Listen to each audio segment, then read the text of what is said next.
Telegram group ಅಂದರೆ ನಗರ metre application ಅಂತ ಹೇಳಿ ಒಂದು ಟೆಲಿಗ್ರಾಮ್ ಗ್ರೂಪ್ ಮಾಡಿದ್ದೀವಿ. ಆ ಟೆಲಿಗ್ರಾಮ್ ಗ್ರೂಪ್ದು ಲಿಂಕನ್ನು ಮೇಲ್ಗಡೆ ಶೀರ್ಷಿಕೆಯಲ್ಲಿ ಹಾಕಿದ್ದೀನಿ. ನೀವು ಅದನ್ನು ಟಚ್ ಮಾಡಿದ್ರೆ ಆ ಟೆಲಿಗ್ರಾಮ್ ಗ್ರೂಪಿಗೆ ಬಂದು ಜಾಯ್ನ್ ಆಗ್ತೀರಿ. ಅಂದರೆ ನೀವು ಮೊದಲು ಟೆಲಿಗ್ರಾಮ್ ಕ್ರಿಯೇಟ್ ಮಾಡ್ಕೊಂಡಿರಬೇಕು. ಟೆಲಿಗ್ರಾಮಲ್ಲಿ ನಿಮ್ಮ ಐ ಡಿ ಕ್ರಿಯೇಟ್ ಆಗಿದ್ರೆ ಮಾತ್ರ ನೀವು ಆ ಲಿಂಕನ್ನು ಮುಟ್ಟಿದಾಗ ಆ ಗ್ರೂಪಿಗೆ ಬಂದು ಜಾಯ್ನ್ ಆಗೋದಕ್ಕೆ ಸಾಧ್ಯ ಆದರೆ ಕಾಮೆಂಟ್ ಬಾಕ್ಸಲ್ಲೂ ಕೂಡ ಆ ಲಿಂಕನ್ನು ಹಾಕ್ತೀನಿ. ಟೆಲಿಗ್ರಾಮ್ನ ನೀವು ಕ್ರಿಯೇಟ್ ಮಾಡ್ಕೊಳ್ಳಿ. ವಾಟ್ಸಪ್ ಹೆಂಗೆ ಕ್ರಿಯೇಟ್ ಮಾಡಿರ್ತೀರ ಹಂಗೆ ಟೆಲಿಗ್ರಾಮ್ನು ಕೂಡ ಕ್ರಿಯೇಟ್ ಮಾಡ್ಕೊಳ್ಳಿ. ಕ್ರಿಯೇಟ್ ಮಾಡ್ಕೊಂಡ್ಮೇಲೆ ಆ ಲಿಂಕನ್ನು ಮುಟ್ಟಿ ಆ ಗ್ರೂಪಿಗೆ ಬಂದು ಜಾಯ್ನ್ ಆಗಿ. ಏನಿದು ನಗರ ಮೀಟರ್ ಆ್ಯಪ್ ಅಂತ ಹೇಳಿ ನಾನು ತಿಳಿಸ್ಕೊಟ್ಟೆ. ಟೆಲಿಗ್ರಾಮ್ ಗ್ರೂಪು ಏನಿದು ಇವರು ಪ್ರಮೋಷನ್ ಮಾಡ್ತಾ ಇದ್ದಾರೆ ಅನ್ನೋ ರೀತಿಯಲ್ಲಿ ನೀವು ಅಂದ್ಕೊಳ್ಬೋದು. ಖಂಡಿತ ಇದು ಪ್ರಮೋಷನ್ನೇ. ಯಾವ ಥರ ಪ್ರಮೋಷನ್ ಅನ್ನೋದು ತುಂಬ ಇಂಪಾರ್ಟೆಂಟು. ಯಾಕೆ ಅಂದರೆ ಹಲವಾರು ಥರ ಪ್ರಮೋಷನ್ಗಳಿದ್ದಾವೆ. ಉದಾಹರಣೆಗೆ ನಮ್ಮ ದಿವಂಗತ ಡಾಕ್ಟರ್ ಪುನೀತ್ ರಾಜ್ಕುಮಾರ್ ಅವರು ಸಹ ಅಷ್ಟೇ ನಂದಿನಿ ಅನ್ನೋ ಒಂದು ಬ್ರ್ಯಾಂಡ್ಗೆ ಪ್ರಮೋಷನ್ನ ಮಾಡಿದರು. ಅದಕ್ಕೆ ಬ್ರ್ಯಾಂಡ್ ಅಂಬಾಸಡರ್ ಕೂಡ ಡಾಕ್ಟರ್ ಪುನೀತ್ ರಾಜ್ಕುಮಾರ್ ಅವರು ಆಗಿದ್ರು. ಯಾಕೆ ಅಂದರೆ ನಂದಿನಿ ಅಂದರೆ ಕನ್ನಡಿಗರ ಅಸ್ಮಿತೆ. ಅದೇ ರೀತಿ ನಗರ ಮೀಟರ್ ಅಪ್ಲಿಕೇಶನ್ನು ಸಹ ಕನ್ನಡಿಗರು ಆ ಒಂದು ಅಪ್ಲಿಕೇಶನ್ನ ರೆಡಿ ಮಾಡಿರುವಂಥದ್ದು. ನಮ್ಮ ಮಂಡ್ಯ ಭಾಗದ ಒಬ್ಬ ಹುಡುಗ, ಭದ್ರಾವತಿ ಭಾಗದ ಒಬ್ಬ ಹುಡುಗ, ಇಬ್ಬರೂ ಸಹ ನಮ್ಮ ಕರ್ನಾಟಕ ಮೂಲದವರೇ. ಅವರು ಈ ಅಪ್ಲಿಕೇಶನ್ನ ರೆಡಿ ಮಾಡಿರುವಂಥದ್ದು. ಮತ್ತು ಈ ಅಪ್ಲಿಕೇಶನ್ನಿಂದ ಏನು ಉಪಯೋಗ ಅಂತೇಳಿ ಕೆಲವರು ಗೊತ್ತೇ ಇಲ್ಲ. ಎಕ್ಸ್ಪೆಷಲಿ ನಮ್ಮ ಕ್ಯಾಬ್ ಡ್ರೈವರ್ಸು, ಆಟೋ ಡ್ರೈವರ್ಸ್ಗಳಿಗೆ ಗೊತ್ತಿಲ್ಲ. ಈ ಅಪ್ಲಿಕೇಶನ್ ಏನು ಅಂದರೆ, ನೀವೇನು ಓಲಾ, ಊಬರ್, ರ್ಯಾಪಿಡೋ, ನಮ್ಮ ಯಾತ್ರಿ ಅಂತ ಹೇಳಿ ಆನ್ಲೈನ್ ಅಪ್ಲಿಕೇಶನ್ಗಳನ್ನ ನೀವು ಅಂದರೆ ಅದನ್ನು ಗಾಂಜಾ, ಫೀಮ್ ಥರ ಅಡಿಕ್ಟ್ ಮಾಡ್ಕೊಂಡ್ಬಿಟ್ಟಿದ್ದೀವಿ. ಅದಿಲ್ಲ ಅಂದರೆ ನಮಗೆ ಇಲ್ಲಿ ದುಡಿಮೆ ಮಾಡೋದಕ್ಕೆ ದಾರಿನೇ ಇಲ್ಲ ಅನ್ನೋ ರೀತಿಯಲ್ಲಿ ನೀವೆಲ್ಲ ಏನು ತಿಳ್ಕೊಂಡಿದ್ದೀರಾ, ಇದು ಸಹ ಅದೇ ರೀತಿಯಲ್ಲಿ ಆನ್ಲೈನ್ ಬುಕ್ಕಿಂಗ್ ಬರುವಂತಹ ಒಂದು ಆ್ಯಪ್. ಈ ಓಲಾ, ಊಬರ್, ರ್ಯಾಪಿಡೋ, ನಮ್ಮ ಯಾತ್ರಿ ಅವರು ಅವ್ರದೇ ಆದ ಅಪ್ಲಿಕೇಶನ್ನ ಡ್ರೈವರ್ಗಳು ಕೊಡ್ತಾರೆ. ನೀನು ಆಟೋ ಓಡಿಸ್ತೀಯೋ, ಕ್ಯಾಬ್ ಓಡಿಸ್ತೀಯೋ, ನನ್ನ ಅಪ್ಲಿಕೇಶನ್ ಇದೆ, ಇದನ್ನು ನೀನು ಡೌನ್ಲೋಡ್ ಮಾಡ್ಕೊಳ್ಬೇಕು. ಇದನ್ನು ಡೌನ್ಲೋಡ್ ಮಾಡ್ಕೊಂಡ್ರೆ ಮಾತ್ರ ನಾನು ನಿಮಗೆ ಬುಕ್ಕಿಂಗ್ ಕೊಡ್ತೀನಿ ಅನ್ನೋ ರೀತಿಯಲ್ಲಿ ಅವರ ಸಿದ್ಧಾಂತಗಳಿರೋದು. ಆದರೆ ಇವ್ರದ್ದು ಸ್ವಲ್ಪ ಡಿಫ್ರೆನ್ಸು. ಏನು ಆ ಡಿಫ್ರೆನ್ಸು ಅಂದರೆ, ನಮ್ಮ ಕರ್ನಾಟಕ ಸರ್ಕಾರದ ಸಾರಿಗೆ ಇಲಾಖೆಯ ನಿಯಮಾವಳಿಗಳು ಏನಿದಾವೆ ಅಂದರೆ, ಒಬ್ಬ ಪ್ರಯಾಣಿಕ ಅವನು ಆಟೋ ಬಳಸ್ತಾನೋ, ಕ್ಯಾಬ್ ಬಳಸ್ತಾನೋ, ಬಳಸೋವಂಥ ಪ್ರಯಾಣಿಕ ಅವನು ಎಷ್ಟು ದೂರ ಕ್ರಮಿಸ್ತಾನೆ, ಆ ಕ್ರಮಿಸುವಂತಹ ದೂರದ ಆಧಾರದ ಮೇಲೆ ಸರ್ಕಾರ ನಮಗೆ ನಿಮ್ಮ ಕಾರ್ಗಾದ್ರೆ ಈ ರೇಟ್ ಇರುತ್ತೆ, ಆಟೋಗಾದ್ರೆ ಈ ರೇಟ್ ಇರುತ್ತೆ ಅಂತೇಳಿ ವಾಹನಗಳ ಮಾದರಿಯಲ್ಲಿ ಅವರು ದರನ ನಿಗದಿ ಮಾಡಿರ್ತಾರೆ. ನಾವು ಕಸ್ಟಮರ್ ಹತ್ರ ಈ ಹಣ ತಗೊಳ್ಬೇಕು ಅಂದರೆ ನಾವು ಕಸ್ಟಮರ್ನ ಎಷ್ಟು ದೂರ ಕರ್ಕೊಂಡೋಗಿ ಡ್ರಾಪ್ ಮಾಡಿರ್ತೀವಿ ಅದ್ರ ಬೇಸ್ ಮೇಲೆ ನಾವು ಹಣ ತಗೊಳ್ಬೇಕು. ಆ ದೂರ ನಾವು ಕಂಡುಹಿಡಿಯೋದು ಹೆಂಗೆ? ನಮ್ಮ ಗಾಡಿಯಲ್ಲಿ ಏನು ಓಡೋ ಮೀಟರ್ ಇರುತ್ತೆ ಅದನ್ನ ನಾವು ನೋಡ್ಕೊಂಡು ಹೇಳ್ತೀವಿ ಇಷ್ಟಾಗಿದೆ ಅಂತ. ಆ ಓಡೋ ಮೀಟರ್ ಇರುವಂಥದ್ದನ್ನೇ ನಾವು ಪಾಯಿಂಟ್ ಟು ಪಾಯಿಂಟ್ ಸರ್ವಿಸ್ ಕೊಡುವಂಥ ಟ್ಯಾಕ್ಸಿ ಸರ್ವಿಸ್ಗೆ ಕಂಪೇರ್ ಮಾಡೋಕ್ಕೆ ಸಾಧ್ಯ ಇಲ್ಲ. ಟೂರಿಸ್ಟ್ ಲೈನ್ಗಾದ್ರೆ ಕಂಪೇರ್ ಮಾಡ್ಬೋದು, ಟ್ಯಾಕ್ಸಿ ಲೈನ್ಗೆ ಅದನ್ನು ಕಂಪೇರ್ ಮಾಡೋಕ್ಕಾಗಲ್ಲ. ಅದಕ್ಕೇನಾಗಿಳಿದೆ ಸರ್ಕಾರ, ಆಟೋದವರಾದರೆ ಮೀಟರ್ನ ಅಳವಡಿಸ್ಕೊಳ್ಬೇಕು. ನೀವು ಮೀಟರ್ ತಗೊಂಡ ಮೇಲೆ ಮೌಲ್ಯಮಾಪನ ಇಲಾಖೆಯಲ್ಲಿ ಹೋಗಿ ನೀವು ಅದನ್ನು ರನ್ನಿಂಗ್ ಮಾಡ್ಕೊಂಡು, ಅಂದರೆ ಅದೊಂದು ಸರ್ಟಿಫಿಕೇಟ್ ತಗೊಂಡು ರನ್ ಮಾಡ್ಕೊಳ್ಬೇಕು. ಆ ಸರ್ಟಿಫಿಕೇಟಲ್ಲಿ ಸೀಲ್ ಹೊಡೆದು ಕೊಡ್ತಾರೆ. ಈ ಆಟೋ ಇಷ್ಟೇ ದರದಲ್ಲಿ ಕಸ್ಟಮರ್ ಹತ್ರ ಪ್ರಯಾಣಿಕರ ದರ ನಿಗದಿಯಾಗಿರುತ್ತೆ, ಇದನ್ನಿಷ್ಟೇ ತಗೊಳ್ಬೇಕು ಅಂತ ಸೀಲ್ ಮಾಡಿಕೊಡ್ತಾರೆ. ಅದೇ ರೀತಿ ಕ್ಯಾಬ್ಗಳಿಗೂ ಕೂಡ ಸರ್ಕಾರ ಹೇಳಿದೆ, ಕ್ಯಾಬ್ಗಳು ಸಹ ಪಾಯಿಂಟ್ ಟು ಪಾಯಿಂಟ್ ಸರ್ವಿಸ್ ಕೊಡುವಂತಹ, ಟ್ಯಾಕ್ಸಿ ಸರ್ವಿಸ್ ಕೊಡುವಂತಹ ಕ್ಯಾಬ್ನವ್ರು ಏನಿದ್ದೀರಿ ನೀವು ಸಹ ಆಟೋದವ್ರ ಥರನೇ ಮೀಟರ್ ಹಾಕೊಳ್ಬೇಕು. ನೀವು ಆ ರೀತಿ ಮೀಟರ್ ಹಾಕೊಂಡ್ಮೇಲೆ ನೀವು ಸಹ ಮೌಲ್ಯಮಾಪನ ಇಲಾಖೆಗೆ ಹೋಗ್ಬಿಟ್ಟು, ನಿಮ್ದು ಸೆಡನ್ ಗಾಡಿ ಆದರೆ 24 ರೂಪಾಯಿ ಇದೆ, ಮಿನಿ ಗಾಡಿ ಆದ್ರೂ ಸಹ ಸರ್ಕಾರ 24 ರೂಪಾಯಿ ಕೊಟ್ಟಿದೆ, SUV ಗಾಡಿ ಆದರೆ 30 ರೂಪಾಯಿ ಇದೆ, ಇನ್ನೂ SUV ದೊಡ್ಡ ಕ್ಯಾಟಗರಿ ಅಂದರೆ 15 ಲಕ್ಷದ ಮೇಲ್ಪಟ್ಟಿರೋದು ಇನೋವಾ ಕ್ರಿಸ್ಟಾ ಈ ಥರ ಗಾಡಿಗಳೆಲ್ಲ ಆದರೆ 34 ರೂಪಾಯಿ ಕಿಲೋಮೀಟರ್ ಇದೆ. ಈ ರೀತಿಯಲ್ಲಿ ಗಾಡಿಗಳ ಅನ್ವಯದಲ್ಲಿ ನೀವು ನಿಮ್ಮ ಗಾಡಿಗೆ ಮೀಟರ್ನ ಹಾಕ್ಸ್ಕೊಂಡ್ಮೇಲೆ ಮೌಲ್ಯಮಾಪನ ಇಲಾಖೆ ಸರ್ಟಿಫಿಕೇಟ್ ಇಟ್ಕೊಳ್ಬೇಕು. ಆಗ ಮೌಲ್ಯಮಾಪನ ಇಲಾಖೆಯವರು ಆ ಗಾಡಿಗೆ ಆಧಾರವಾಗಿ ದರ ನಿಗದಿ ಮಾಡಿ ಸರ್ಟಿಫಿಕೇಟ್ನ ಕೊಡ್ತಾರೆ. ಈ ಸರ್ಟಿಫಿಕೇಟು ಮೀಟರ್ ಇದ್ದ ಮೇಲೆ ಯಾವ ಟ್ರಾಫಿಕ್ ಪೊಲೀಸ್ನವರಾದರೂ ಸರಿ, ಯಾವ RTOದವರಾದರೂ ಸರಿ ನಮ್ಮನ್ನ ಕ್ರಾಸ್ ಕ್ವಶನ್ ಮಾಡಿ ಕೇಳುವಂಥ ಅಧಿಕಾರ ಅಲ್ಲ. ಅವ್ರಿಗೆ ಅದು ಬರೋದು ಇಲ್ಲ. ಯಾಕೆ ಅಂದರೆ ಸರ್ಕಾರ ಹೇಳಿರುವಂಥ ನಿಯಮ ಇದೆ, ನೀನು ಆಟೋ ಓಡಿಸು ಕ್ಯಾಬ್ ಓಡಿಸು ಮೀಟ್ರಲ್ಲಿ ರೀಡಿಂಗ್ ಬರಬೇಕು. ಅಂದರೆ ನಿನ್ನ ಗಾಡಿಯ ಟೈರು ಎಷ್ಟು ದೂರ ಕ್ರಮಿಸುತ್ತೆ, ನೀನು ಹಿಂದೆ ತಿರುಸ್ಕೊಂತೀಯೋ, ಮುಂದೆ ಹೋಗ್ತೀಯೋ, ರೈಟ್ ಕೇಳಿತೀಯೋ, ಲೆಫ್ಟ್ ಕೇಳಿತೀಯೋ, ಒಟ್ನಲ್ಲಿ ನಿನ್ನ ಟೈರ್ ಏನು ರನ್ ಆಗುತ್ತೆ, ನಿನ್ನ ಗಾಡಿಯಲ್ಲಿ ಏನು ಸ್ಪೀಡೋಮೀಟರ್ ಅಂದರೆ ಓಡೋಮೀಟರ್ ಏನಿರುತ್ತೆ ಅದಕ್ಕೆ ಲಿಂಕ್ ಆಗುವಂಥ ರೀತಿಯಲ್ಲಿ ಈ ಒಂದು ಮೀಟರ್ಗಳಿರೋದ್ರಿಂದ ಆ ಕಿಲೋಮೀಟರ್ ಆಧಾರದ ಮೇಲೆ ಇಲ್ಲಿ ದರ ತೋರಿಸುವಂಥದ್ದು. ಉದಾಹರಣೆಗೆ ನೀವೆಲ್ಲ ನೋಡಿರ್ಬೋದು KSDC ಕ್ಯಾಬ್ಗಳಲ್ಲಿ ಆ ಮೀಟರ್ಗಳಿದ್ದಾವೆ. ಆ ರೀತಿಯಲ್ಲೇನೆ ಇದು ಸಹ ನೀವು ಲೋಕಲಲ್ಲಿ ಬಳಸೋದಕ್ಕೆ ಮೀಟರ್ಗಳನ್ನ ಅಳವಡಿಸ್ಕೊಂಡು ಪ್ರಯಾಣಿಕರ ಹತ್ರ ಹಣ ತಗೊಳ್ಬೇಕು ಅಂತ ಹೇಳಿದೆ. ಅದನ್ನ ಬಿಟ್ಬಿಟ್ಟು ನಾನು ಓಲಾದಲ್ಲಿ ಕರ್ಕೊಂಡ್ಬಂದಿದ್ದೀನಿ, ಊಬರಲ್ಲಿ ಕರ್ಕೊಂಡ್ಬಂದಿದ್ದೀನಿ, ರ್ಯಾಪಿಡೋದಲ್ಲಿ ಕರ್ಕೊಂಡ್ಬಂದಿದ್ದೀನಿ, ನಮ್ಮ ಯಾತ್ರೆಯಲ್ಲಿ ಕರ್ಕೊಂಡ್ಬಂದಿದ್ದೀನಿ, ಅವರು ಸರಿಯಾಗಿ ನಮ್ಮ ರೇಟ್ ಕೊಡಲ್ಲ, ಸರ್ಕಾರ ನಿಗದಿಪಡಿಸಿರೋ ರೇಟ್ ಅವ್ರು ನಮಗೆ ಕೊಡಲ್ಲ, ನಮಗೆ ಮೀಟ್ರ್ ರೇಟ್ ಕೊಡಿ ಅಂತ ಕೇಳ್ಬಿಟ್ರೆ ಯಾರೂ ಕೊಡಲ್ಲ. ಅದು ಅವ್ರ ಸಂಸ್ಥೆ ಆ್ಯಪ್ಗಳು. ನಿನ್ಗಿಷ್ಟ ಇಲ್ವಾ ಆ ಸಂಸ್ಥೆಗೆ ಹೋಗ್ಬೇಡ. ಅದು ಅವನು ಇಲ್ಲಿ ಬಿಸ್ನೆಸ್ ಮಾಡೋಕ್ಕೆ ಅಂತ ಬಂದಿದ್ದಾನೆ. ಅವನ ಸಂಸ್ಥೆಯಲ್ಲಿ ಹಿಂದಿಯವರವರ ಅವನ ಕರ್ಮ, ಅವನ ಸಂಸ್ಥೆಯಲ್ಲಿ ಫ್ಲೀಟ್ ಗಾಡಿಗಳಿದಾವ ಅವನ ಕರ್ಮ. ಅವ್ರನ್ನ ಯಾಕೆ ನೀವು ಬೆಳೆಸ್ಬೇಕು? ಬೇಡ, ಅವನ ಸವಾಸನೆ ಬೇಡ. ಅದ್ರ ಬದಲು ನಾವು ಮೀಟ್ರ್ ಹಾಕೊಂಡಿದೀವಿ ನಮ್ಮ ಗಾಡಿಗೆ. ಈಗ ನಾವು ಮೀಟ್ರ್ ಹಾಕೊಂಡಿದ್ದಕ್ಕೆ ನಮ್ಮ ಹತ್ರಕ್ಕೆ ಯಾರು ಹುಡ್ಕೊಂಡ್ ಬಂದ್ಬಿಡಲ್ಲ. ಅದೇ ರೀತಿಯಲ್ಲೇನೆ ನಗರ ಮೀಟರ್ ಅಪ್ಲಿಕೇಶನ್ ಏನಕ್ಕಿದೆ ಅಂದ್ರೆ ಸೇಮ್ ಇವ್ರುಗಳ ತರನೇ ಆನ್ಲೈನ್ ಅಲ್ಲಿ ಬುಕಿಂಗ್ ಬರೋ ಅಂತ ರೀತಿಯಲ್ಲಿ ಅವ್ರದ್ದೊಂದು ವ್ಯವಸ್ಥೆ ಇದೆ ಅಷ್ಟೇ. ಬುಕಿಂಗ್ ಮಾತ್ರ ಆನ್ಲೈನ್ ಅಲ್ಲಿ ಬರುತ್ತೆ. ನಿಮಗೆ ರೂಟ್ ಗೊತ್ತಾಗಿಲ್ಲ ಅಂದ್ರೆ ಮ್ಯಾಪ್ ತೋರಿಸುತ್ತೆ. ನೀವು ಕಸ್ಟಮರ್ನ ಎಲ್ಲೋಗಿ ಡ್ರಾಪ್ ಆದ್ರೂ ಮಾಡ್ಕೊಳ್ಳಿ, ನಿಮ್ಮ ಗಾಡಿಯಲ್ಲಿ ಏನ್ ಮೀಟರ್ ಇರುತ್ತೋ ಆ ಮೀಟರ್ ಏನ್ ಹಣ ತೋರಿಸುತ್ತೋ ಅಷ್ಟನ್ನು ಮಾತ್ರ ನೀವು ಪ್ರಯಾಣಿಕರ ಹತ್ರ ತಗೊಳ್ಬೇಕು. ಇದು ನಗರ ಮೀಟರ್ ಅಲ್ಲಿ ಇರುವಂತಹ ಒಂದೊಳ್ಳೆ ಗುಣ. ಈ ಗುಣ ನಗರ ಮೀಟರ್ ಅಪ್ಲಿಕೇಶನ್ ಅಲ್ಲಿ ಇರುವಂತಹ ಈ ಗುಣ ಓಲಾ, ಊಬರ್, ರ್ಯಾಪಿಡೋ, ನಮ್ಮ ಯಾತ್ರೆಯಲ್ಲಿ ಖಂಡಿತ ಇಲ್ಲ. ಇದನ್ನ ಅವ್ರು ಏನಾದರೂ ಇಂಪ್ಲಿಮೆಂಟ್ ಮಾಡ್ಕೊಂಡ್ರು ಅಂದ್ರೆ ಅವ್ರು ಖಂಡಿತ ಇಲ್ಲಿ ಬಿಸ್ನೆಸ್ಸೇ ಮಾಡಲ್ಲ, ಅವ್ರ ಆಫೀಸ್ಗಳನ್ನ ಕ್ಲೋಸ್ ಮಾಡ್ಕೊಂಡು ಊರು ಬಿಟ್ಟು ಹೋಗ್ಬಿಡ್ತಾರೆ. ಆದರೆ ಅವ್ರು ಆ ಕೆಲಸ ಮಾಡಲ್ಲ.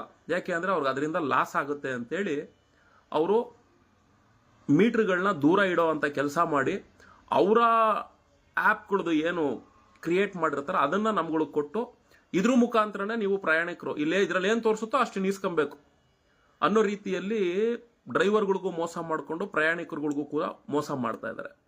ಇದು ಡ್ರೈವರ್ಗಳಿಗೂ ಅಂಟಿಸ್ಬಿಟ್ಟವ್ರೆ, ಪ್ರಯಾಣಿಕರುಗಳಿಗೂ ಕೂಡ ಅಂಟಿಸ್ಬಿಟ್ಟಿರೋದ್ರಿಂದ ಇದರಲ್ಲಿ ಪ್ರಯಾಣಿಕರುಗಳು ಕೂಡ ಇದಕ್ಕೆ ಅಡಿಕ್ಟ್ ಆಗ್ಬಿಟ್ಟಿದ್ದಾರೆ. ಹಂಗಂತೇಳಿ ಇವ್ರನ್ನ ಅದರಿಂದ ಹೊರಗಡೆ ತರಬೇಕು ಅಂತ ನಾವು ಹೇಳ್ತಿಲ್ಲ. ನೀವು ಮಾಡಿ. ಈಗ ಅವರು ಕೂಡ ಬಿಸ್ನೆಸ್ ಮಾಡಕ್ಕೆ ಇಲ್ಲಿ ಬಂದಿದ್ದಾರೆ.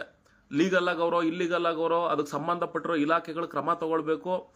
ಇಲ್ಲಿರೋವಂಥ ಇಲಾಖೆಗಳ ಅಧಿಕಾರಿಗಳು ಹೇಡಿಗಳು, ನಾಮರ್ದರುಗಳ ಥರ ಇರೋದ್ರಿಂದ, ಆಮೇಲೆ ನಾವು ಆರಿಸಿ ಕಳಿಸಿರುವಂತಹ ಟ್ರಾನ್ಸ್ಪೋರ್ಟ್ ಮಿನಿಸ್ಟ್ರು ಅವ್ನು ಹೇಡಿ ಅಂತ ನಾಯಕರುಗಳನ್ನ ಆಯ್ಕೆ ಮಾಡಿ ನಾವು ಕಳಿಸಿರೋದ್ರಿಂದ ಇಂಥ ಸಂಸ್ಥೆಗಳನ್ನ ಮಟ್ಟ ಹಾಕ್ಬೇಕಾಗಿರೋದು ಅವರು. ಇಂಥ ಸಂಸ್ಥೆಗಳು ಈ ಥರ ಎಲ್ಲ ಮೋಸ ಮಾಡ್ತಿದ್ದಾವೆ ಅಂತ ನಾವು ಸಾರಿ ಅವ್ರಿಗೆ ದಾಖಲೆಗಳು ಸಮೇತ ತಗೊಂಡೋಗಿ ಕೊಟ್ರು ಅವ್ರದ್ದೊಂದು ರೋಮನು ಕೂಡ ಇವ್ರ ಕೈಲಿ ಕೀಳಕ್ಕಾಗಿಲ್ಲ ಅಂದ್ರೆ ಇವ್ರು ಎಂತ ಹೇಳಿ ನನ್ನ ಮಕ್ಕಳು ಅನ್ನೋದನ್ನ ನೀವೇ ಅರ್ಥ ಮಾಡ್ಕೊಂಬಿಡಿ. ಇಂಥ ನಾಲಾಯಕ್ ನನ್ನ ಮಕ್ಳುಗಳ ಬಗ್ಗೆ ನಾವು ಎಷ್ಟು ಮಾತಾಡಿದ್ರು ವೇಸ್ಟ್ ಅನ್ನೋದನ್ನ ನಾವು ತಿಳ್ಕೊಬೇಕು. ಹಂಗೆ ಇದ್ರ ವಿಚಾರವಾಗಿ ನಾವು ಏನೇ ಹೋರಾಟಗಳು ಮಾಡ್ತಿದ್ರು ಕೆಲವ್ರು ಅನ್ನೋರು ಜನ, ಈಗ ಅವ್ರು ಸರಿ ಇಲ್ವಲ್ಲ, ನೀವೇ ಯಾಕೆ ಈ ಥರದ ಒಂದು ಆ್ಯಪ್ ಮಾಡಬಾರ್ದು, ನೀವುಗಳೇ ಡ್ರೈವರ್ಸ್ಗಳು ಸಂಘಟನೆಯವರು ಹಿಂಗೆಲ್ಲ ಯಾಕೆ ಒಂದು ಆ್ಯಪ್ ಮಾಡಿ ನಿಯಮಾವಳಿ ಪ್ರಕಾರ ನಡೆಸಬಾರ್ದು, ಆ ಥರ ಮಾಡಿ ಅನ್ನೋರು ತುಂಬ ಜನ ಹೇಳ್ತಿದ್ರು. ಆದರೆ ಅದು ನಮ್ಮ ಕೈಲಿ ಆಗದೆ ಇರೋವಂಥ ಕೆಲಸ ಅಂತ ಸುಮ್ಮನೆ ಇದ್ದು, ಎಲ್ಲೋ ಒಂದು ಕಡೆ ಭಗವಂತ ಒಂದು ಒಳ್ಳೆ ಅವಕಾಶ ಕೊಡಿಸಿದ್ದಾನೆ ಈ ನಿರಂಜನ್ ಮತ್ತೆ ಶಿವಣ್ಣ ಅವ್ರನ್ನವ್ರ ಕಡೆಯಿಂದ. ಒಂದು ನಗರ ಮೀಟರ್ ಅಪ್ಲಿಕೇಶನ್ ಅನ್ನೋದು ಈ ರೀತಿಯ ಒಂದು ಅನುಕೂಲತೆನ ಇದರಲ್ಲಿ ಪಡ್ಕೊಂಡಿರೋದ್ರಿಂದ ಮಾಡಿದ್ದಾರೆ. ನೀವು ಅನ್ಬೋದು, ಅಲ್ಲ ಸರ್ ನಾವು ಮೀಟರ್ಗೆ ಬಂಡವಾಳ ಹಾಕಕ್ಕಾಗಲ್ಲ, ಮೀಟರ್ ರೇಟ್ ಬಂದು GST ಬಿಲ್ ಎಲ್ಲ ಕೊಡ್ತಾರೆ ಅಂತ ಹೇಳ್ತೀರಾ. ಮೀಟರ್ ರೇಟ್ ಬಂದು ಒಂದು ಕಡೆ 6,700, ಇನ್ನೊಂದು ಕಡೆ 7,200 ರೂಪಾಯಿ ಅಂತ ಇದೆ.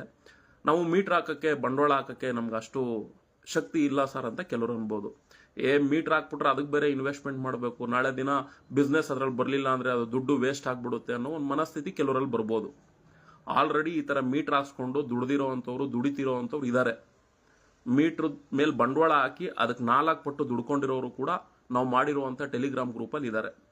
ನಿಮಗೆ ಡೌಟ್ ಇದ್ರೆ ಅಲ್ಲೇ ಹೋಗಿ ಅಪ್ಡೇಟ್ ಕೊಟ್ಕೊಂಡು ಕೇಳ್ಕೊಳ್ಳಿ.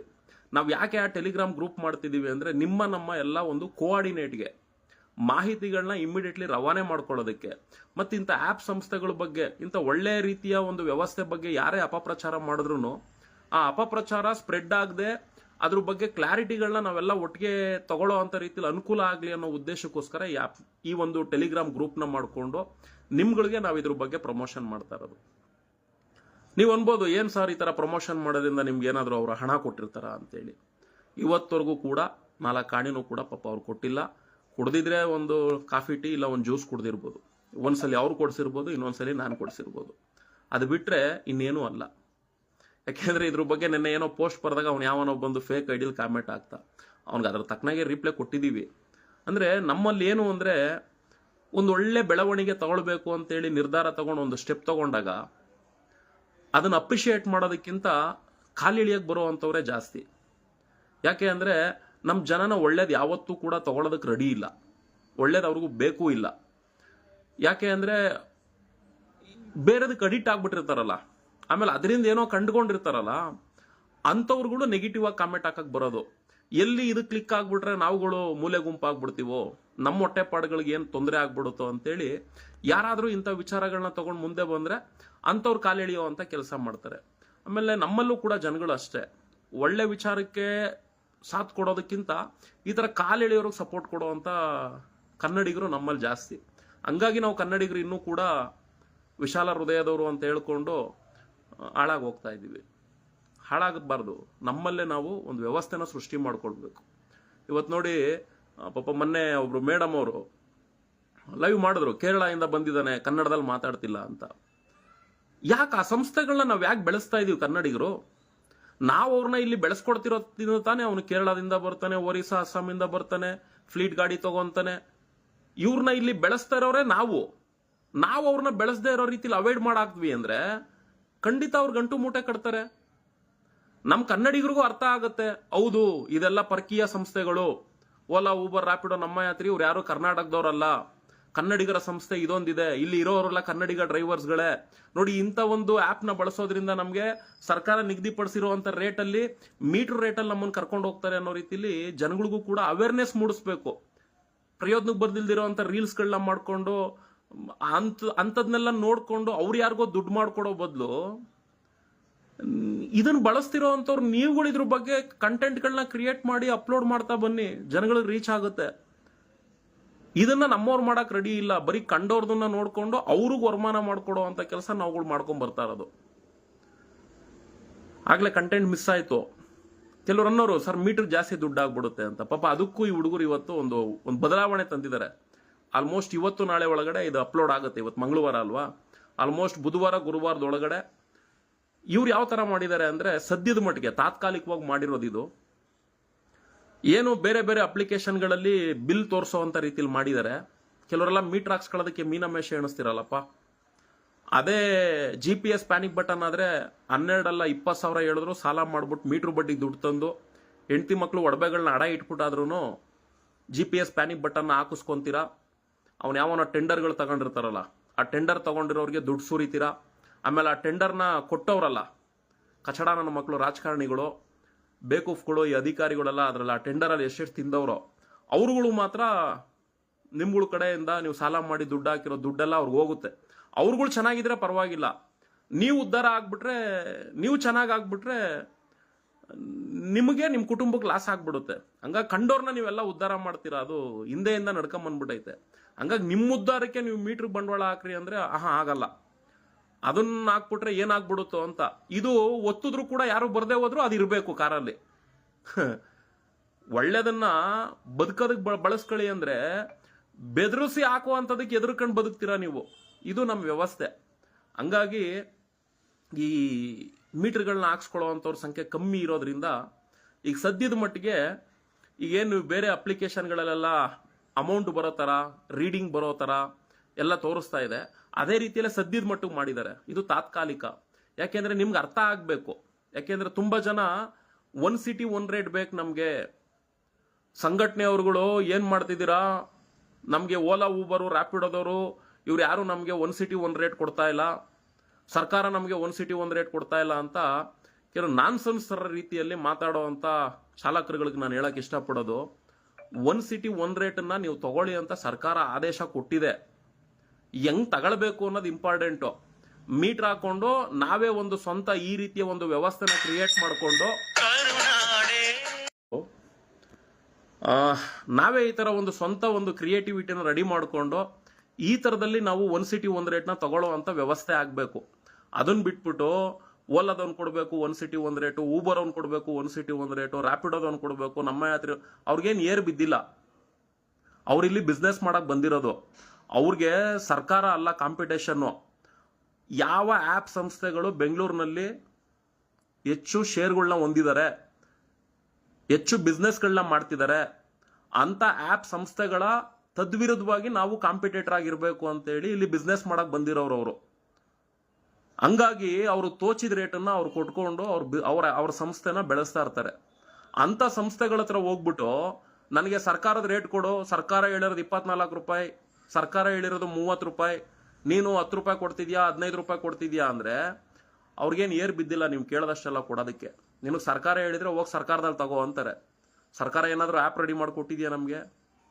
ಇಷ್ಟು ಸರ್ಕಾರಗಳು ಬಂದು ಹೋಗ್ಬಿಟ್ಟು ಯಾವನಾದ್ರು ಒಬ್ನಾದ್ರು ಓಲಾ ಊಬರ್ ಮಾದರಿಯಲ್ಲಿ ಆ್ಯಪ್ ಬಿಡ್ತೀವಿ ಅಂತ ಬರೀ ಪೇಪರ್ಗಳಲ್ಲಿ ಸ್ಟೇಟ್ಮೆಂಟ್ ಕೊಟ್ಟು ಹೋದ್ರೆ ಹೊರತು ಯಾವ ಅಲಾಲ್ ಟೋಪಿ ನನ್ನ ಮಕ್ಕಳಾದ್ರೂ ಒಂದೇ ಒಂದು ಆ್ಯಪ್ ಬಿಡುಗಡೆ ಮಾಡಿ ನಾನು ಇಂಥ ಒಂದು ಸ್ಥಾನದಲ್ಲಿದ್ದು ಒಬ್ಬ ಸಚಿವನಾಗಿ, ಸಾರಿಗೆ ಸಚಿವನಾಗಿ ಇಂಥದ್ದೊಂದು ಆ್ಯಪ್ನ ಬಿಡುಗಡೆ ಮಾಡಿಕೊಟ್ಟು ಹೋಗಿದ್ದೀನಿ ಅಂತ ಯಾವನಾರು ಒಬ್ನಾರು ಹೇಳ್ತಾನ? ಎಲ್ಲ ತಿಪ್ಪೆ ಸಾರಿಸೋ ನನ್ನ ಮಕ್ಕಳು. ಇಂಥ ಪುಡಾರಿ ನನ್ನ ಮಕ್ಕಳನ್ನ ನಂಬ್ಕೊಂಡು ಜೈಕಾರ ಹಾಕೊಂಡು ಹೋಗೋರು ತುಂಬ ಜನ ಅವರೇ. ಅಂಥವ್ರು ಬಕೆಟ್ ಹಿಡಿಯೋರು ನಮ್ಮ ಡ್ರೈವರ್ಸ್ಗಳು ಕೂಡ ತುಂಬ ಜನ ಇದ್ದೀರಾ. ಹಂಗಾಗಿ ಆ ಥರದ ವ್ಯವಸ್ಥೆ ಇಲ್ಲದೆ ಇರೋದ್ರಿಂದ ಅವರು ನೀನು ಸರ್ಕಾರದ ರೇಟ್ ಬೇಕಂದ್ರೆ ಅಲ್ಲಿ ಹೋಗಿ ತಗೊಳಪ್ಪ ಅಂತಾರೆ. ನಿನ್ಗೆ ಇಷ್ಟ ಇದ್ರೆ ನಾನು ಕೊಡೋದು ಈ ರೇಟು, ಇಷ್ಟ ಇದ್ರೆ ಮಾಡು, ಇಲ್ಲಾಂದ್ರೆ ಹೋಯ್ತಾರು. ನಿನ್ನ 24 ರೂಪಾಯಿ ಬೇಕು ಅಂದ್ರೆ ನೀನೇ ಹೋಗಿ ಮಾಡ್ಕೋ ಏನಾದ್ರು ಅಂತ ಹೇಳ್ತಾರೆ. ಅಂಥ ಸಂಸ್ಥೆಗಳ ಹತ್ರ ಹೋಗಿ ನಮ್ಗೆ ಆ ರೇಟ್ ಕೊಡು ಈ ರೇಟ್ ಕೊಡು ಅಂದ್ರೆ ಅವ್ರು ಕೊಡಲ್ಲ. ಆಮೇಲೆ ಅವ್ರು ಹಿಂದಿಯವ್ರನ್ನ ತುಂಬ್ಕೊಂಡ್ಬಿಟ್ಟವ್ರೆ, ಬೇರೆ ರಾಜ್ಯದವ್ರನ್ನ ತುಂಬ್ಕೊಂಡ್ಬಿಟ್ಟವ್ರೆ, ಫ್ಲೀಟ್ ಕಂಪ್ನಿಯವ್ರನ್ನ ನಡೆಸ್ತವ್ರೆ. ಹೌದು, ನಾವೆಲ್ಲ ಅವ್ರಿಗೆ ಸಪೋರ್ಟ್ ಕೊಟ್ಟು ಅವ್ರ ಸಂಸ್ಥೆನ ಈ ಮಟ್ಟಕ್ಕೆ ಬೆಳೆಸಿರೋದ್ರಿಂದ ಅವ್ರು ಆ ಕೆಲಸ ಮಾಡ್ತವ್ರೆ, ತಪ್ಪೇನು? ನೀವು ಅವರು ಸಪೋರ್ಟ್ ಕೊಡೋದನ್ನ ನಿಲ್ಸಿದ್ರೆ ಬೈಕುಗಳು ನಿಲ್ತವೆ, ಹಿಂದಿಯವ್ರುಗಳು ಬರೋದು ನಿಲ್ತದೆ, ಗಾಡಿಗಳು ಓಡೋದು ಕೂಡ ನಿಲ್ತವೆ. ಫೋನ್ ಮಾಡ್ಬಿಡ್ರಯ್ಯ ಅಂತೇಳಿ ವಿಧಿ ಇಲ್ಲ ನೋಡಿ. ಈ ರೀತಿ ನಮ್ಮವರೆಲ್ಲ ಅವರು ಸಪೋರ್ಟ್ ಕೊಟ್ಟಿರೋದ್ರಿಂದ ಬೇರೆ ಬೇರೆ ರಾಜ್ಯದವರೆಲ್ಲ ಇಲ್ಲಿ ಬಂದು ಇವತ್ತಿನ ದಿನ ಆ ಸಂಸ್ಥೆಗಳಲ್ಲಿ ಸಂಪಾದನೆ ಮಾಡ್ತಾ ಇದ್ದಾರೆ. ಇವತ್ತು ನಾವೆಲ್ಲ ಏನು ಮಾಡ್ತಾ ಇದ್ದೀವಿ, ಅವ್ರುಗಳ್ದ ವಿಡಿಯೋನ ತೋರಿಸ್ಕೊಂಡು ಇನ್ನೂ ಪಬ್ಲಿಸಿಟಿ ಕೊಟ್ಟು ಅವ್ರನ್ನ ಇಲ್ಲಿ ಕರ್ಸೋ ಅಂತ ಕೆಲಸಗಳನ್ನ ನಾವೇ ಇಂಡೈರೆಕ್ಟ್ ಆಗಿ ಮಾಡಿಸ್ಕೊಡ್ತಾ ಇದ್ದೀವಿ ನೋಡಿ. ಅವನ ಕ್ವಿಕ್ ರೈಡಲ್ಲಿ ಏರ್ಪೋರ್ಟ್ ಹಬ್ಬಲ್ಲಿ ನಿಂತ್ಕೊಂಡು ಒಂದು ವಿಡಿಯೋ ಮಾಡಾಕ್ತಾನೆ ಕೇರಳದಲ್ಲಿರೋ ಡ್ರೈವರ್ಗಳಿಗೆ, ಬನ್ನಿ ಇಲ್ಲಿ ಸಂಬಳ ಕೊಡ್ತವ್ರೆ ಅಂತ. ಯಾರು ಇವನು ಕ್ವಿಕ್ ರೈಡೋ? ಯಾರು ಇವನು? ಲೈಸೆನ್ಸ್ ಕೊಟ್ಟವ್ರೆ. ಈ ಕ್ವಿಕ್ ರೈಡ್ ಅವನಿಗೆ ಲೈಸೆನ್ಸ್ ಕೊಟ್ಟಿದ್ದಾರೆ ಯಾರು? KR ಪುರಂ RTO ಅಲ್ಲಲ್ಲ, ಇಲ್ಲಿ ಇಂದಿರಾನಗರದಲ್ಲಿತ್ತಲ್ಲ RTO, ಅದು KR ಪುರಂ ಹಿಂಭಾಗ ಶಿಫ್ಟ್ ಆಗಿದೆ ರಾಮಮೂರ್ತಿ ನಗರದ ಹತ್ರ. ಅಲ್ಲಿ ಒಬ್ಬ ARTO ಮೊನ್ನೆ ವೈಟ್ ಬೋರ್ಡ್ ಝೂಮ್ ವಿರುದ್ಧ ಕಂಪ್ಲೇಂಟ್ ಕೊಡಕ್ ಹೋದಾಗ ಅವಾಗ ಬಾಯ್ ಬಿಡ್ತಾನೆ. ಝೂಮ್ಗೆ ಅಲ್ಲ, ಕ್ವಿಕ್ ರೈಡ್ಗೆ ನಾನು ಲೈಸೆನ್ಸ್ ಕೊಟ್ಬಿಟ್ಟಿದ್ದೀನಿ, ನಾನೇ ಕೊಟ್ಟಿದ್ದೀನಯ್ಯ ಅಂತಾನೆ. ಸರ್, ಅದರಲ್ಲಿ ಎಂಪ್ಲಾಯಿಗಳನ್ನ ಪಿಕಪ್ ಮಾಡ್ಕೊಂಡು ಹೋಗುವಂಥ ರೀತಿಯಲ್ಲಿ ವೈಟ್ ಬೋರ್ಡ್ ಕಾರ್ಗಳು ರನ್ ಆಗ್ತಿದ್ದಾವೆ ಅಂದರೆ ಅದನ್ನ ಕೇಳಕ್ಕೆ ಅವ್ನು ರೆಡಿ ಇಲ್ಲ. ಅಂದರೆ ಇನ್ನೆಷ್ಟು ಟೋಕನ್ ಹಾಕೊಂಡು ಅವನು ಲೈಸೆನ್ಸ್ ಕೊಟ್ಟಿರ್ಬೋದು ಅಂತ ಅರ್ಥ ಮಾಡ್ಕೊಳ್ಳಿ. ಈಗ ಅಂಥ ಸಂಸ್ಥೆ ಅವ್ನು ಲೈಸೆನ್ಸ್ ತಗೊಂಡಿದ್ದಾನೆ ಅಂದಮೇಲೆ ಅವ್ನು ವಿಡಿಯೋ ಮಾಡಿ ಹಾಕ್ತಾನೆ. ಈಗ ಅವ್ನ ಸಂಸ್ಥೆ ಬೆಳಿಬೇಕು. ಅವ್ನು ಹಿಂದಿಯವ್ರು ಬತ್ತಾರೋ, ತಮಿಳವ್ರು ಬತ್ತಾರೋ, ಈ ಆಂಧ್ರದವ್ರು ಬತ್ತಾರೋ, ಯಾವನ್ ಬತ್ತಾನೋ, ಈಗ ಅವ್ನ ಸಂಸ್ಥೆ ಅವ್ನು ಬೆಳೆಸ್ಕೊಳ್ಳೋದು ನೋಡ್ಬೇಕು, ಅವ್ನ ಸಂಪಾದನೆ ಅವ್ನು ಆಗೋದು ನೋಡ್ತಾನೆ. ಇವ್ರು ಹಿಂದಿಯವ್ರು ಬಂದ್ಬಿಟ್ಟವ್ರೆ ಅಂತ ನಾವು ಅಲ್ಲಿ ವಿಡಿಯೋ ಮಾಡಾಕೋದ್ರಿಂದ ಏನೂ ಉಪಯೋಗ ಇಲ್ಲ. ಅವ್ನು ಎಲ್ಲಿ ಪ್ರಶ್ನೆ ಮಾಡಿ ಕೇಳಬೇಕು? ಈ ನನ್ನ ಮಗನ ಲೈಸೆನ್ಸ್ ಕೊಟ್ಟಿರೋನ್ಗೆ ಹೋಗಿ ಕೆರ ತಗೊಂಡು ಹೊಡಿಬೇಕು ಫಸ್ಟು. ನಾವು ಹೊಡಿತೀವ? ಇಲ್ಲ. ಯಾಕೆಂದ್ರೆ ವೈಟ್ ಬೋರ್ಡ್ ಕಾರ್ಗಳಲ್ಲಿ ಅವ್ನು ಬಿಸ್ನೆಸ್ ಮಾಡ್ತಾವನೆ. IT ಎಂಪ್ಲಾಯಿಗಳನ್ನೆಲ್ಲ ವೈಟ್ ಬೋರ್ಡ್ ಕಾರ್ಡಲ್ಲಿ ಬಿಸ್ನೆಸ್ ಮಾಡ್ತಾವನೆ. ಯಾರಾದ್ರೂ ನಮ್ಮವ್ರು ಹೋಗಿ ಅವನ್ನ ಕೇಳೋದಕ್ಕೆ ತಾಕತ್ತಿದ್ಯಾ? ಯಾರು ನಮ್ಮವ್ರು ಹೋಗಕ್ಕೆ ರೆಡಿ ಇಲ್ಲ. ಯಾಕೆ ಅಂದ್ರೆ ಹೋಗಿ ಕೇಳ್ಬಿಟ್ರೆ ಇವತ್ತು ನನ್ನ ಸಂಪಾದನೆ ಹೋಗ್ಬಿಟ್ರೆ, ಅವ್ನು ಹೋಗಿ ಅಲ್ಲಿ ಪ್ರಶ್ನೆ ಮಾಡ್ಬಿಟ್ರೆ ಏನಾಗ್ಬಿಡುತ್ತೋ ಏನೋ, ನಮ್ಗೆ ಯಾಕೆ ಬೇಕವೆಲ್ಲ, ನನ್ನ ಸಂಪಾದನೆ ಹೋಗ್ಬಿಡುತ್ತೆ ಅನ್ಕೊಂಡು ನಮ್ಮವರು ಎಲ್ಲೊಬ್ಬರು ಡ್ರೈವರ್ಸ್ಗಳು ಹಿಂಗಿದೀವಿ. ಹಿಂಗಿರೋದ್ರಿಂದ ಅವ್ರಿಗೂ ಗೊತ್ತು, ಯಾವನು ಬಂದಿಲ್ಲ ಏನು ಕೇಳಲ್ಲ, ನಮ್ಮ ಬಿಸ್ನೆಸ್ ನಾವು ಮಾಡ್ಕೊಂಡು ಹೋಗೋಣ ಅಂತ ಆರಾಮಾಗಿ ಮಾಡ್ಕೊಂಡು ಹೋಗ್ತವ್ರೆ. ಅದಕ್ಕೆ ಮೊನ್ನೆ ಝೂಮ್ಗೆಲ್ಲ ಹೋಗಿ ಕಂಪ್ಲೇಂಟ್ ಕೊಟ್ಟ ಬರ್ರಯ್ಯ ಅಂದ್ರೆ ನೀವು ಯಾರು ಬರಲಿಲ್ಲ. ಪಾಪ ಕೆಲವ್ರು ಬಂದರು, ಆದರೆ ಸಾಲದು, ದೊಡ್ಡ ಮಟ್ಟದಲ್ಲಿ ಬರಬೇಕು. ಬನ್ರಯ್ಯ ಒಂದು ಸೈನ್ ಅಭಿಯಾನ ಮಾಡೋಣ, ವೈಟ್ ಬೋರ್ಡ್ 2 ವೀಲರ್ಗಳಲ್ಲಿ ಸಾಕು, ಎಲ್ಲೋ ಬೋರ್ಡ್ ಮಾಡ್ಕೊಂಡ್ರೆ ಹಾಳಾಗೋಲಿ ಮಾಡ್ಕೊಳ್ಳಿ ಅಂತ ಹೇಳಿದ್ರು. ಅದಕ್ಕೂ ಬಂದು ಸೈನ್ ಹಾಕಕ್ಕೆ ನೀವೆಲ್ಲ ರೆಡಿ ಇಲ್ಲ. ಯಾಕೆಂದ್ರೆ ನಿಮ್ಮ ಸಂಪಾದನೆ ಹೋಗ್ಬಿಟ್ರೆ ಸಮಸ್ಯೆ ಸಾಲ್ವ್ ಆಗ್ಬಿಡ್ಬೇಕು. ಆದ್ರೆ ಅಣ್ಣಂದ್ರುಗಳು ನಿಮ್ಗಳಿಗೆ ಸಮಸ್ಯೆ ಸಾಲ್ವ್ ಆಗುವಂತ ರೀತಿಯ ವ್ಯವಸ್ಥೆಗಳಿಗೆ ನೀವು ಅಣ್ಣಂದ್ರುಗಳು ಯಾರು ಬರಕ್ ರೆಡಿ ಇಲ್ಲ. ನೀವು ಒಟ್ಟಲ್ಲಿ ದುಡಿಮೆ ಆಗ್ಬೇಕು ನಿಮ್ಗೆ. ಹಂಗಾಗಿ ಒನ್ ಸಿಟಿ ಒನ್ ರೇಟ್ ಬೇಕು, ನಮಗೆ ಸರ್ಕಾರ ನಿಗದಿಪಡಿಸಿರೋ ರೇಟ್ ಬೇಕು ಅಂತೆಲ್ಲ ಏನು ಟ್ಯಾಕ್ಸಿ ಚಾಲಕರುಗಳು ಕೇಳ್ತಿದ್ರಿ, ಇದೆಯಪ್ಪ 1 ಸಿಟಿ 1 ರೇಟ್ ತಂದು ಕೊಟ್ಟಿದ್ದೀವಿ, ನಿಮ್ಗೆ 24 ರೂಪಾಯಿ 30 ರೂಪಾಯಿ ಬೇಕಲ್ವಾ, ಬರ್ರಿ ಮೀಟರ್ ಹಾಕೊಂಡು ದುಡಿಬೋದು. ಮೀಟರ್ ಹಾಕಕ್ಕೆ ಬಂಡವಾಳ ಇಲ್ಲ ಅಂದ್ರೂ ಪಾಪ ಅವ್ರೇನೋ ಒಂದು ಆ್ಯಪಲ್ಲೇ ಒಂದು ವ್ಯವಸ್ಥೆ ಮಾಡಿಕೊಟ್ಟಿದ್ದಾರೆ. ಮಾಡಿ ಒಂದು 10 ಡ್ಯೂಟಿ ಮಾಡಿದ ಮೇಲೆ ನಿಮ್ಗೆ ಅರ್ಥ ಆಗುತ್ತೆ ಬೇರೆ ಆ್ಯಪ್ ಸಂಸ್ಥೆಗಳಿಗೂ ಇದಕ್ಕೂ ಎಷ್ಟು ಡಿಫ್ರೆನ್ಸ್ ಇದೆ ಅಂತ ಗೊತ್ತಾಗುತ್ತೆ. ಆಗ ನೀವೇನೆ ಅರ್ಥ ಮಾಡಿಕೊಂಡು ಬೇಡ ಅಂದ್ರೆ ನೀವೇ ಹೋಗಿ ಮೀಟರ್ ಹಾಕ್ಸ್ಕೊಂತೀರ. ಆ ಉದ್ದೇಶಕ್ಕೋಸ್ಕರನೇ ಈಗ ಸದ್ಯಕ್ಕೆ ಆ ವ್ಯವಸ್ಥೆನ ತಂದಿದ್ದೀವಿ. ನೋಡಿ, ಇಂಥ ಒಂದು ಒಳ್ಳೆ ಬೆಳವಣಿಗೆ ಆಗ್ತಿದ್ದಾಗ ಅಲ್ಲಿ ಯಾವನೋ ಒಬ್ಬ ರಾಮಮೂರ್ತಿ ನಗರದಲ್ಲಿ ಅವನು RTI ಕಾರ್ಯಕರ್ತ ಅನ್ಕೊಂಡು ಅವನ ಯೋಗ್ಯತೆಗೆ ಇಂಥದ್ದೊಂದು ಒಳ್ಳೆ ಕೆಲಸ ಮಾಡೋಕ್ಕೂ ಆಗಿಲ್ಲ, ಹೋಗಿ ಈ ಸಂಸ್ಥೆ ಇಂಥದ್ದೆಲ್ಲ ನಡೀತಾ ಇದಾವೆ ಅಂತ ಬೇರೆ ಬೇರೆ ಆ್ಯಪ್ಗಳದೆಲ್ಲ ಸೇರಿಸಿ ಕಂಪ್ಲೇಂಟ್ ಕೊಟ್ಟವನೆ. ಅವ್ನಿಗೆ ಇಂಬರಹ ಕೊಟ್ಬಿಟ್ಟವ್ರು RTOದವರು. ಇಂಥ ಇಂಬರಹಗಳನ್ನ ನಾವು ಎಷ್ಟು ನೋಡಿಲ್ಲ. ಅವನು RTI ಕಾರ್ಯಕರ್ತ ಅಂತೆ. ನಮ್ಮೊಬ್ಬ ಟ್ಯಾಕ್ಸಿ ಪಾಪ ಮೀಟರ್ ಹಾಕೊಂಡಿದ್ದಂಥ ಕ್ಯಾಬ್ ಡ್ರೈವರ್ನ ಕರ್ಕೊಂಡು ಹೋಗ್ಬಿಟ್ಟು ನೈಸಾಗಿ ಇದೇ ರಾಮಮೂರ್ತಿ ನಗರದ ಹತ್ರ ಶಿಫ್ಟ್ ಆಗಿತ್ತಲ್ಲ RTO, ಅಲ್ಲಿ ಗಾಡಿ ಇಡಿಸ್ಬಿಟ್ಟು ಭಯಂಕರ ಟೀಟ್ನಿ ಕೆಲಸ ಮಾಡಿದ್ದ ನಾನು RTI ಕಾರ್ಯಕರ್ತ ಅಂತ. ರಾಮಮೂರ್ತಿ ನಗರ ಸ್ಟೇಷನ್ಗೆ ಎಂಟ್ರಿ ಕೊಟ್ಟೋ ನೋಡ್ರಿ, ಅಲ್ಲಿರೋ ಮೇಡಮ್ ಕ್ಯಾಕುರ್ ಸುಗಿದ್ರು ಅವನಿಗೆ. ಉಗಿದ ಮೇಲೆ ಹೋಗ್ಬಿಟ್ಟು ಇವನೇ ಅಲ್ಲಿ ಇಟ್ಕೊಟ್ಟಿರೋನೇನೆ ದುಡ್ಡು ಕಟ್ಬಿಟ್ಟು ಆ ಗಾಡಿನ ಬಿಡಿಸ್ಕೊಡೋ ಅಂತ ರೀತಿಲಿ ಆಯಿತು.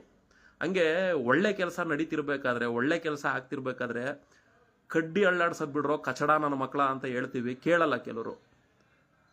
ಬರೀ ಬಕೆಟ್ ಇಟ್ಕೊಳ್ಳೋದು, ಇನ್ನೊಬ್ರು ಜೈಕಾರಗಳು ಹಾಕೊಳ್ಳೋದು, ಇಂಥ ಟೀಟ್ನಿ ಕೆಲಸ ಮಾಡೋದನ್ನ ಬಿಟ್ಟು ಜೀವನದಲ್ಲಿ ಉದ್ಧಾರ ಆಗುವಂಥ ರೀತಿಲಿ ಒಂದು ಬದಲಾವಣೆಗಳಾಗ್ತಿದ್ರೆ ಅಟ್ಲೀಸ್ಟ್ ಅದನ್ನ ನಾವು ನೋಡಿ ಒಟ್ಟುರ್ಕೊಳ್ಳೋ ಬದಲು ಏನೋ ಮಾಡ್ಕೊಂಡು ಹೋಗ್ತವ್ರು ಮಾಡ್ಲಿ ಬಿಡಪ್ಪ ಅನ್ನೋ ರೀತಿಲಿ ಎಂಕರೇಜ್ ಕೊಡೋರು ಇಲ್ಲ.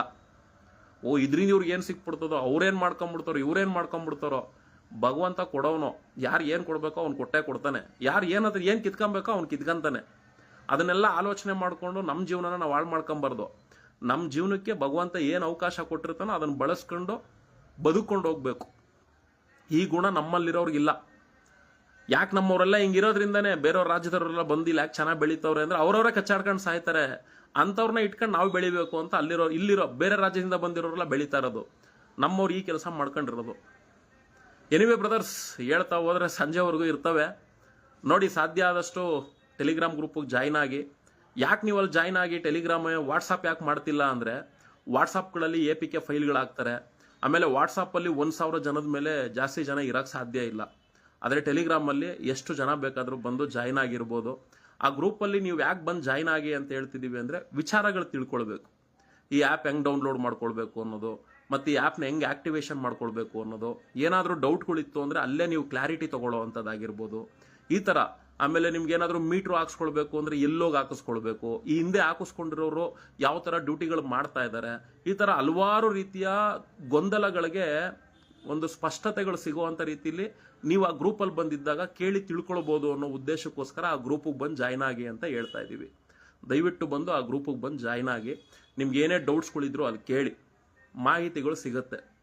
ಸಾಧ್ಯ ಆದಷ್ಟು ನಾವು ಕನ್ನಡಿಗರು, ಕರ್ನಾಟಕದಲ್ಲಿ ಕನ್ನಡಿಗನೇ ಸಾರ್ವಭೌಮ, ಆಮೇಲೆ ಈ ನವೆಂಬರ್ ತಿಂಗಳಲ್ಲಿ ಕನ್ನಡದ ಫ್ಲಾಗ್ ಇಟ್ಕೊಂಡು ತಿರುಗಾಡ್ಬಿಟ್ರೆ ಬರಲ್ಲ. ಈ ಎಲ್ಲ ಮಾತುಗಳು ಆಗಬೇಕು ಅಂದ್ರೆ ನಾವು ಕನ್ನಡಿಗರನ್ನ ಬೆಳೆಸ್ಕೊಂಡು ಉಳಿಸ್ಕೊಂಡು ಹೋಗುವಂಥ ಒಂದು ಕೆಲಸ ಆದರೆ ಅದಕ್ಕೊಂದು ಅರ್ಥ ಬರ್ತದೆ. ಖಾಲಿ ಬಾಯಿ ಮಾತಲ್ಲಿ ಮಾತಾಡ್ಕೊಂಡು ಕೂತ್ಕೊಂಡ್ರೆ ಏನು ಯೂಸ್ ಇಲ್ಲ.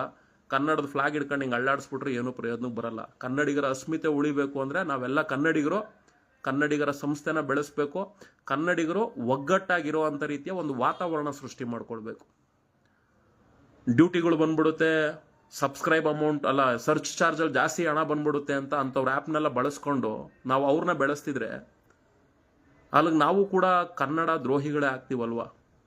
ನಾವು ಕೂಡ ನಮ್ಮವ್ರಿಗೆ ವಂಚನೆ ಮಾಡ್ತಿದ್ದೀವಿ ಅಂತಾನೆ ಅಲ್ವಾ. ಇದೇ ನಾವು ಮಾಡ್ಕೊಂಡು ಬರ್ತಾ ಇರೋದು. ಹಂಗಾಗಿ ನಾವು ನಿಮ್ಮಲ್ಲಿ ಹೇಳೋದಿಷ್ಟೇ, ಮಾಡಿ ನೀವು ಆ ಸಂಸ್ಥೆಗಳಲ್ಲೂ ಡ್ಯೂಟಿ ಮಾಡಿ. ಆದರೆ ಒಂದು ಅವ್ರಿಗೆ ತಿಳಿಸಿ, ನೀವು ರ್ಯಾಪಿಡೋದಲ್ಲಿ ಹೋಗ್ತಿರೋ, ನಮ್ಮ ಯಾತ್ರೆಯಲ್ಲಿ ಹೋಗ್ತಿರೋ, ಊಬರಲ್ಲಿ ಹೋಗ್ತಿರೋ, ಯಾವುದ್ರಲ್ಲಿ ಹೋಗ್ತಿರೋ ಹೋದಾಗ ಅವ್ರಿಗೆ ತಿಳಿಸಿ, ನೋಡಿ ಸರ್ ನಗರ ಮೀಟರ್ ಅಪ್ಲಿಕೇಶನ್ ಇದೆ, ಇದನ್ನು ಡೌನ್ಲೋಡ್ ಮಾಡ್ಕೊಳ್ಳಿ, ಇದು ಮೀಟ್ರಲ್ಲಿ ರನ್ ಆಗುವಂಥ ಆ್ಯಪು. ನೀವು ಬೇರೆ ಆ್ಯಪ್ಗಳ ಟ್ರೈ ಮಾಡಿ, ಡ್ಯೂಟಿ ಅಲ್ಲಿ ಯಾವುದು ಕ್ಯಾಬ್ಗಳು ಬಂದಿಲ್ಲ ಅಂದರೆ ಇದರಲ್ಲಿ ಬುಕ್ ಮಾಡಿ ಅಂತೇಳಿ ಅಪ್ರೋಚ್ ಮಾಡಿ ಕಂಟೆಂಟ್ ಕ್ರಿಯೇಟ್ ಮಾಡಿ ತಿಳಿಸ್ಕೊಡಿ. ಅದು ನಮ್ಮ ಸ್ವಂತ ಟ್ಯಾಲೆಂಟ್ಗಳು. ಅದನ್ನು ಬಿಟ್ಬಿಟ್ಟು ನಮ್ಮ ಯಾತ್ರೆ ಒಂದು ಕ್ಯಾಪ್ ಹಾಕೊಳ್ಳೋದಂತೆ ಕೇರಳದ ಒಂದು, ಓಲಾ ಊಬರ್ ಅವ್ರದ್ದು ಅಡ್ವರ್ಟೈಸ್ಮೆಂಟ್ಗಳನ್ನ ಇವ್ರ ಗಾಡಿಗಳಿಗೆ ಸ್ಟಿಕ್ಕರ್ ಅಂಟಿಸ್ಕೊಳ್ಳೋದಂತೆ. ಬರೀ ಕಂಡೋರ್ ತಿಕ್ಕೆ ನೀರು ಹಾಕೊಂಡು ನಮ್ಮವ್ರು ಬದುಕೋ ಅಂಥದ್ದನ್ನು ಬಿಡಬೇಕು. ಕನ್ನಡಿಗರು ನಾವು ನಮ್ಮ ಏಳಿಗೆಗೆ ಏನು ಮಾಡಬೇಕು ಆ ಕೆಲಸ ಮಾಡೋ ಅಂಥ ರೀತಿಯಲ್ಲಿ ಒಂದು ವಾತಾವರಣ ಸೃಷ್ಟಿ ಮಾಡ್ತಾ ಇದ್ದೀವಿ. ಅವತ್ತಿಂದ ನಗರ ಮೀಟರ್ ಅಪ್ಲಿಕೇಶನ್ ಬಗ್ಗೆ ತಿಳಿಸ್ಕೊಡ್ತಾ ಈಗ ಸರಿಸುಮಾರು ಏನಿಲ್ಲ ಅಂದರೂ ಒಂದು 10-12 ಸಾವಿರ ಆಟೋಗಳಿದ್ದಾವೆ, ಒಂದು 3-4 ಸಾವಿರ ಕ್ಯಾಬ್ಗಳು ರಿಜಿಸ್ಟರ್ ಆಗಿದ್ದಾವೆ. ಈಗ ಅಪ್ಲಿಕೇಶನ್ ಒಂದು ನೀಟಾಗಿ ನಾಳೆಯಿಂದ ಆಲ್ಮೋಸ್ಟ್ ಇವತ್ತು ನಾಳೆ ನಾಡಿದ್ರ ಒಳಗಡೆ ಮೂಮೆಂಟ್ ಆಗಿಬಿಡುತ್ತೆ. ಅಷ್ಟರೊಳಗಡೆ ನೀವೆಲ್ಲ ಗ್ರೂಪಲ್ಲಿ ಬಂದು ಸೇರಿಕೊಂಡು ಅದ್ರ ಬಗ್ಗೆ ಎಲ್ಲ ನೀಟಾಗಿ ಮಾಹಿತಿ ತಿಳ್ಕೊಂಡು ನೀವುಗಳು ಕೂಡ ಐಡಿಗಳನ್ನ ಆಕ್ಟಿವೇಶನ್ ಮಾಡಿಸ್ಕೊಂಡ್ರೆ ಎಲ್ಪ್ ಆಗುತ್ತೆ ನಿಮ್ಮೆಲ್ರಿಗೂ ಅಂತ ಹೇಳ್ತಾ ಈ ಲೈವ್ ಮುಖಾಂತರ ತಿಳಿಸ್ತಿದ್ದೀವಿ. ಅದು ಪ್ಲೇಸ್ಟೋರಿಗೆ ಬಂದಿಷ್ಟನ್ನ ವಿಡಿಯೋ ಅಪ್ಲೋಡ್ ಮಾಡ್ತೀವಿ. ಸಾಧ್ಯ ಆದರೆ ಅದರಲ್ಲೆಲ್ಲ ಡ್ಯೂಟಿ ಯಾವ ಥರ ಮಾಡೋದು ಏನು ಅಂತಲೂ ಕೂಡ ಇದೇ ನನ್ನ ಸೋಷಿಯಲ್ ಮೀಡಿಯಾ ಅಕೌಂಟಲ್ಲಿ ವಿಡಿಯೋ ಮಾಡಿ ತಿಳಿಸ್ತೀವಿ, ದಯವಿಟ್ಟು ತಿಳ್ಕೊಳ್ಳಿ. ಆಮೇಲೆ ಕ್ಯಾಬ್ ಅವ್ರಿಗೆ ಇಷ್ಟ ಆಯಿತು. ಆಟೋದವ್ರು ಮೀಟ್ರ್ ಹಾಕೋ ಸ್ವಲ್ಪ ಕಷ್ಟನೇ, ಯಾಕೆಂದರೆ ನೀವೆಲ್ಲ ಓಲಾ ಊಬರ್ ರ್ಯಾಪಿಡೋ ನಮ್ಮ ಯಾತ್ರಿ ದತ್ತುಪುತ್ರರು. ಯಾಕೆಂದರೆ ಅವ್ರುಗಳು ನಿಮಗೆ ಬುಕ್ಕಿಂಗ್ ಮಾಡೋ ಟೈಮಲ್ಲಿ ಎಕ್ಸ್ಟ್ರಾ ಅಮೌಂಟ್ಗಳು ಕೊಡ್ತಾರೆ. ಹಂಗಾಗಿ ನಿಮಗೆ ನಿಮ್ಮ ಗಾಡೀಲಿರೋ ಮೀಟ್ರಿಗಿಂತ ಅವರ ಆ್ಯಪೇ ತುಂಬ ಇಷ್ಟ. ಹಂಗಾಗಿ ನೀವು ಮೀಟ್ರ್ಗಳನ್ನ ಹಾಕೋದನ್ನು ಕಮ್ಮಿ ಮಾಡಿರೋದ್ರಿಂದ ಜನ ಆದಷ್ಟು ಆಟೋದವ್ರಿಗೆ, ಯಾಕೆಂದರೆ ಈ ಬೈಕ್ಗಳ ಬಗ್ಗೆ ಎಲ್ಲ ಮಾತಾಡಿದಾಗ ಎಲ್ಲ ಹೇಳೋದಿಷ್ಟೇ, ನಿಮ್ಮ ಆಟೋದವ್ರಿಗೆ ಹೇಳ್ರಿ ಮೀಟ್ರ್ ಹಾಕೋಕ್ಕೆ ಅಂತಾರೆ. ಹಂಗಾಗಿ ನೀವು ಮೀಟ್ರ್ ಹಾಕೋದು ಅವಾಯ್ಡ್ ಮಾಡಿಬಿಟ್ಟಿದ್ದೀರಾ. ಆಟೋದವರೆಲ್ಲ ಒಗ್ಗಟ್ಟಾಗ್ಬಿಟ್ಟು ಇದೇ ಓಲಾ ಊಬರ್ ರ್ಯಾಪಿಡೋ ನಮ್ಮ ಆಫೀಸ್ ಮುಂದೆ ನಿಂತ್ಕೊಂಡು ನೀನು ಬುಕ್ಕಿಂಗ್ ಕೊಡು, ನಿನ್ನ ಡಿವೈಸಲ್ಲಿರೋ ಹಣ ಬೇಡ ನನಗೆ, ನಾನು ಆಟೋದಲ್ಲಿ ಏನು ಮೀಟ್ರ್ ಓಡುತ್ತೋ ಆ ದುಡ್ಡು ಇಸ್ಕೊತೀನಿ, ಇನ್ಮೇಲೆ ನಿಂದು ಹಣ ತೋರಿಸದೇ ಇರೋ ರೀತಿಲಿ ಅದೊಂದು ಆಪ್ಷನ್ನ ತೆಗೆದುಬಿಡು ಅಂತ ಕೇಳೋ ತಾಕತ್ತು ನಮ್ಮ ಆಟೋ ಡ್ರೈವರ್ಸ್ಗಳಿಗೂ ಇಲ್ಲ. ಆಮೇಲೆ ಈ ಎಲ್ಲ ಏನೋ ಆಟೋ ಡೀಲಿಂಗ್ ಮಾಡ್ತಾರಲ್ಲ, ಅವನ ಸಂಘಟನೆಗಳು ಕಟ್ಕೊಂಡು ಆಟೋ ಡೀಲಿಂಗ್ ಮಾಡೋರು, ಈ ನನ್ನ ಮಕ್ಕಳೆಲ್ಲ ಹೆಂಗೆ ಅಂದರೆ ಮೀಟ್ರ್ ರೇಟ್ ಜಾಸ್ತಿ ಆಗಬೇಕು, ಫ್ಯೂಲ್ ಜಾಸ್ತಿ ಆಗ್ಬಿಟ್ಟೈತೆ, CNG ಸಿಗ್ತಿಲ್ಲ, LPG ಸಿಗ್ತಿಲ್ಲ, ಆಟೋದವ್ರ ಜೀವನ ನಡೆಯೋದು ಕಷ್ಟ ಆಗ್ತದೆ, ರೇಟ್ ಜಾಸ್ತಿ ಆಗಬೇಕು ಅಂತೇಳಿ ಮೀಟ್ರ್ ರೇಟ್ ಜಾಸ್ತಿ ಮಾಡೋದಕ್ಕೆ ಓಡಾಡ್ತಾರೆ. ಯಾಕೆ ಅಂದರೆ ಅಲ್ಲಿ ದುಡ್ಡು ಸಿಗ್ತದಲ್ಲ, ಸಾಫ್ಟ್ವೇರ್ ಚಿಪ್ಪು ಬದಲಾಗ್ಬಿಟ್ರೆ ಕೋಟಿಗಟ್ಟಲೆ ದುಡ್ಡು ಹೋಯ್ತದೆ. ಅದೇ ಮೀಟ್ರಲ್ಲಿ ದುಡಿಮೆ ಮಾಡೋದಕ್ಕೆ ಇದೇ ಓಲಾ ಊಬರ್ ರ್ಯಾಪಿಡೋ ನಮ್ಮ ಯಾತ್ರೆ ಹತ್ರ ಹೋಗ್ಬಿಟ್ಟು ನಿಮ್ಮ ಡಿವೈಸ್ಗಳಲ್ಲಿ ಹಣ ತೋರಿಸೋದು ನಿಲ್ಲಿಸ್ಬಿಡಿ, ಮೀಟ್ರಲ್ಲಿ ಬರೋ ಥರ ಮಾಡಿ, ಈ ನಗರ ಮೀಟರ್ ಅಪ್ಲಿಕೇಶನ್ ಥರ ಅಂತ ಕೇಳೋ ತಾಕತ್ತು ಒಬ್ಬನಿಗೂ ಇಲ್ಲ. ಆಟೋ ಮಾತ್ರ ಸೇಲ್ ಆಗಬೇಕು, ಆಟೋ ಪರ್ಮಿಟಲ್ಲಿ ದುಡ್ಡು ಮಾಡಬೇಕು, ಆಟೋ ಫೈನಾನ್ಸ್ಗಳಾಗಿಸಿ ದುಡ್ಡು ಮಾಡಬೇಕು, ಫೈನಾನ್ಸ್ ಕಟ್ಟಿಲ್ಲ ಅಂದರೆ ಆಟೋ ಕಿತ್ಕೊಂಡೋಗಿ ಇನ್ನೊಬ್ಬನು ಮಾರ್ಬಿಟ್ಟು ದುಡ್ಡು ಮಾಡಬೇಕು, ಹಿಂದಿಯವನು ಗಾಡಿ ಕೊಡಬೇಕು. ಇದನ್ನು ಮಾಡೋದಕ್ಕೆ ಇವ್ರಿಗೆಲ್ಲ ಟೈಮ್ ಐತೆ, ಯಾಕೆಂದ್ರೆ ಅದರಲ್ಲೆಲ್ಲ ದುಡ್ಡು ಆಯ್ತದೆ. ಮೀಟ್ರ್ ರೇಟ್ ಜಾಸ್ತಿ ಆಗಬೇಕು ಅಂತ ಹೋಗಿ ನಿಂತ್ಕೊಂಡು ಮಾತಾಡೋಲ್ಲ, ಅದರಲ್ಲೆಲ್ಲ ದುಡ್ಡು ಆಗ್ಬಿಡ್ತದೆ. ಅದೇ ಮೀಟ್ರಲ್ಲಿ ಸಂಪಾದನೆ ಮಾಡುವಂಥ ರೀತಿಯಲ್ಲಿ, ಅದೇ ಮೀಟ್ರಲ್ಲಿ ಪ್ರಯಾಣಿಕರು ಸರ್ವಿಸ್ ಕೊಡುವಂಥ ರೀತಿಯಲ್ಲಿ ವಾತಾವರಣ ಇವ್ರು ಏನಾದರೂ ಸೃಷ್ಟಿ ಮಾಡೋರು ಎಷ್ಟು ವರ್ಷದಿಂದ ಮಾಡಲ್ಲ ಇವರು. ಅದನ್ನ ಕಟ್ಕೊಂಡು ಏನಾಗಬೇಕು, ಅದಾದರೆ ಅವನ ಆಟೋ ಡ್ರೈವರ್ ಉದ್ಧಾರ ಆಗ್ಬಿಡ್ತಾನೆ, ಜನ ಒಳ್ಳೇದಾಗ್ಬಿಡುತ್ತೆ. ಜನಕ್ಕೆ ಒಳ್ಳೇದಾಗಬಾರ್ದು, ಆಟೋದವ್ರು ಉದ್ಧಾರ ಆಗಬಾರ್ದು. ಈ ನನ್ನ ಮಕ್ಕಳು ಉದ್ಧಾರ ಆಗೋದಕ್ಕೆ ಅಷ್ಟೆಲ್ಲ ಪ್ರಾಮುಖ್ಯತೆ ಕೊಡ್ತಾರೆ. ಇದು ಕೆಲವು ನಾಲಾಯಕ್ ನನ್ನ ಮಕ್ಕಳುಗಳು ಸಂಘಟನೆ ರಿನ್ಯೂವಲ್ಲೇ ಮಾಡಿಸ್ಕೊಳ್ಳಲ್ಲ, ಒಂದು ಆಡಿಟಿಂಗ್ ಇರಲ್ಲ, ಏನೋ ಅದು ನ್ಯಾಮಕಾವಸ್ಥೆಗೆ ಒಂದು ಸಂಘಟನೆ ಅಂತ ಮಾಡ್ಕೊಂಡಿರ್ತಾರೆ. ಯಾಕೆ ಅಂದರೆ ಈ ನನ್ನ ಮಕ್ಕಳು ಬಿಸ್ನೆಸ್ ಮಾಡ್ಕೊಳ್ಳೋಕ್ಕೆ. ಇದನ್ನು ಅರ್ಥ ಮಾಡ್ಕೊಳ್ಳದೆ ಕೆಲವು ದಡ್ಡ ಚಾಲಕರುಗಳು ಜೈಕಾರ ಹಾಕೊಂಡು ಅಲಿತಾರೆ. ಇದು ದೊಡ್ಡ ದುರ್ದೈವ. ಹೈಕೋರ್ಟ್ ಆದೇಶ ಕೊಟ್ಟು ಇಷ್ಟು ದಿನ ಆಗಿದೆ, ಅವ್ರು ಸುಪ್ರೀಂ ಕೋರ್ಟ್ಗೆ ಹೋಗೋದು ಮನೆ ಹಾಳಾಗೋಗ ಇಲ್ಲೇ ವೈಟ್ ಬೋರ್ಡ್ 2 ವೀಲರಲ್ಲಿ ರನ್ ಮಾಡೋ ಆಗಿಲ್ಲ ಸರ್ಕಾರ ರೂಲ್ಸ್ ಮಾಡೋವರೆಗೂ ಅಂತ ಹೇಳೈತೆ ಹೈಕೋರ್ಟು. ಅಟ್ಲೀಸ್ಟ್ ಅದನ್ನಾದ್ರೂ ಮಾಡ್ಬೇಕಲ್ವಾ? ಅದ್ರ ಬಗ್ಗೆ ಚಕಾರನೇ ಎತ್ತಲ್ಲ ಅಣ್ಣಂದ್ರು. ಕೋರ್ಟ್ಗೆ ಹೋಗ್ಬೇಕು, ಸುಪ್ರೀಂ ಕೋರ್ಟ್ಗೆ ಹೋಗ್ಬೇಕು, ಇವ್ರು ಹೋಗಲ್ಲ ಅಂತ ಗೊತ್ತು, ಅದಕ್ಕೆ ಅದನ್ನೇ ಹಿಡ್ಕೊಂಡು ಕೂತ್ಕೊಳ್ಳೋದು. ಈಗ ಹೈಕೋರ್ಟ್ ಹೇಳಿದೆ ಅಲ್ವಾ, ರೂಲ್ಸ್ ಮಾಡೋವರೆಗೂ ವೈಟ್ ಬೋರ್ಡ್ 2 ವೀಲರ್ಗಳು ರನ್ ಆಗಬಾರ್ದು, ಸರ್ಕಾರ ರೂಲ್ಸ್ ಮಾಡಿ ಅಂತ. ರೂಲ್ಸ್ ಮಾಡಕ್ಕೆ ಯಾರಾದ್ರೂ ಧ್ವನಿ ಎತ್ತವ್ರ? ಅದು ಬೇಕಿಲ್ಲ, ಸುಪ್ರೀಂ ಕೋರ್ಟ್ಗೆ ಹೋಗ್ಬೇಕು. ಇವ್ರು ಹೋಗಲ್ಲ. ಇವರು ಹಿಂಗೆಲ್ಲ ಇದೆ. ಯಾವತ್ತು ನಮ್ಮ ಚಾಲಕ ವರ್ಗದವ್ರು ಇದನ್ನೆಲ್ಲ ಅರ್ಥ ಮಾಡ್ಕೊಂತಿರೋ ಗೊತ್ತಿಲ್ಲ. ನೋಡೋಣ, ನಾವು ಪ್ರಯತ್ನ ಪಡ್ತಾ ಇದೀವಿ, ರೂಲ್ಸ್ ಮಾಡ್ರಪ್ಪ, ನೀವು ರೂಲ್ಸ್ ಮಾಡೋವರೆಗೂ ಈ ವೈಟ್ ಬೋರ್ಡ್ 2 ವೀಲರ್ಗಳನ್ನ ನಿಲ್ಲಿಸಿ ಅಂತ ಹೇಳಿ ಸಹಿ ಅಭಿಯಾನ ಎಲ್ಲ ಮಾಡ್ತಾ ಇದೀವಿ. ನೋಡೋಣ ಅದಕ್ಕೆ ಎಷ್ಟು ಜನ ಡ್ರೈವರ್ಗಳು ಸಾಥ್ ಕೊಡ್ತಾರೋ ಅದ್ರ ಬೇಸ್ ಮೇಲೆ ಹೋರಾಟಕ್ಕೆ ಕರೆ ಕೊಡ್ತೀವಿ. ಇಲ್ಲ ಅಂದರೆ ನಿಮ್ಮ ಮನೆಪಾಡು ಶೋ ಕೊಡೋಕೆ ಅವರ ಒಂದಷ್ಟು ಜನ ಅವ್ರ ಹಿಂದೆ ಜೈಕಾರ ಹಾಕೊಂಡು ಹೋಗ್ರಾಯ ಅಂತ ಸುಮ್ಮನೆ ನೋಡ್ತಾ ಕೂತ್ಕೊಂಡಿರ್ತೀವಿ. ಏನೇನು ಮಾಡ್ತಾರೋ ಅಲ್ಲಿ ಏನೂ ಆಗಲ್ಲ, ಸುಮ್ಮನೆ ಏನೋ ಗಾಳಿ ಜೊತೆ ಗುದ್ದಾಡ್ತಿರ್ತಾರೆ, ಅದನ್ನ ನೋಡ್ಕೊಂಡಿರ್ಬೇಕಷ್ಟೇ. ಎನಿವೇ ಬ್ರದರ್ಸ್, ಸಾಧ್ಯ ಆದಷ್ಟು ಟೆಲಿಗ್ರಾಮ್ ಗ್ರೂಪ್ ಸೇರ್ಕೊಳ್ಳಿ, ಹೆಚ್ಚಿನ ಮಾಹಿತಿಗಳು ಕೇಳಿ ತಿಳ್ಕೊಳ್ಳಿ. ಮೀಟ್ರ್ ಹಾಕ್ಸೋದಕ್ಕೆ ದುಡ್ಡಿಲ್ಲ, ಯಾವನ್ ಮೀಟ್ರ್ ಹಾಕ್ಸ್ಕೊಂತಾನೆ ಅನ್ನೋ ಮನಸ್ಥಿತಿ ಇರೋರು ಅಲ್ಲಿ ಬಂದು ಕ್ಲಾರಿಟಿಗಳು ತಗೊಳ್ಳಿ. ಮೀಟ್ರ್ ಹಾಕಿಸ್ಕೊಂಡ್ರೆ ಏನು ಬೆನಿಫಿಟ್ ಇದೆ ಅಂತ ಅಲ್ಲಿರೋರು ಹೇಳ್ತಾರೆ, ಹಾಕಿಸ್ಕೊಳ್ಳಿ. ವೇಸ್ಟ್ ಖರ್ಚು, ಪ್ಯಾನಿಕ್ ಬಟನ್ GPS ಮಾಡ್ದಂಗೆ ಏನಿದೆ ಇರಲ್ಲ. ಇದರಿಂದ ನಿಮ್ಮ ಜೀವನ ಉದ್ಧಾರ ಆಗುತ್ತೆ. ಕಂಡೋರ್ನ ಬೆಳೆಸೋದ್ ಬದಲು ನಿಮಗೆ ನೀವು ಬೆಳೀರಿ, ಕನ್ನಡಿಗರನ್ನ ಬೆಳೆಸಿ. ಆಮೇಲೆ ಆ ಆ್ಯಪ್ ಸಂಸ್ಥೆಗಳು ಇವ್ರನ್ನೆಲ್ಲ ತುಂಬ್ಕೊಂಡವ್ರೆ, ಅವ್ರು ಹಂಗೆ ಮಾಡ್ತವ್ರೆ ಹಿಂಗೆ ಮಾಡ್ತವ್ರೆ ಅನ್ನೋದನ್ನ ಬಿಟ್ಟು ನಮಗೂ ಇಲ್ಲಿ ಆಲ್ಟರ್ನೇಟ್ ಆಪ್ಷನ್ ಇದೆ, ನಾವೇನು ಮಾಡಬೇಕು ಅನ್ನೋದನ್ನ ತಿಳ್ಕೊಂಡು ಕೈ ಜೋಡಿಸಿ ಆ ಸಂಸ್ಥೆಗಳಲ್ಲೂ ಡ್ಯೂಟಿ ಮಾಡಿ ಪ್ರಮೋಷನ್ನ ಹೇಳ್ತಾರಲ್ಲ ಎಲೆಕ್ಷನ್ ಟೈಮ್ಗಳಲ್ಲಿ, ಯಾರು ದುಡ್ಡು ಕೊಡ್ತಾರೋ ಈಸ್ಕೊಳ್ಳಿ, ನಮ್ಮ ಪಕ್ಷಕ್ಕೆ ಓಟ್ ಹಾಕಿ ಅಂತ ಹೇಳ್ತಾರಲ್ಲ, ಹಂಗೆ ಅಲ್ಲೇ ಡ್ಯೂಟಿಗಳು ಮಾಡಿ ಸ್ವಲ್ಪ ಆ್ಯಪ್ಗಳನ್ನ ಡೆವಲಪ್ಮೆಂಟ್ ಮಾಡಿಸ್ಕೊಂಡು ಇಲ್ಲೂ ಬುಕಿಂಗ್ ಬರೋ ಥರ ಮಾಡ್ಕೊಳ್ಳಿ. ನೀವು ಒಂದು 10 ಬುಕಿಂಗ್ ಮಾಡ್ರೆ ನಿಮಗೆ ಗೊತ್ತಾಗ್ಬಿಡ್ತದೆ ಯಾವ ಆ್ಯಪ್ ಚೆನ್ನಾಗಿದೆ ಅಂತ. ಹೇಳೋದೇ ಬೇಡ, ನೀವೇ ಬರ್ತಿರೋ ದಾರಿಗೆ.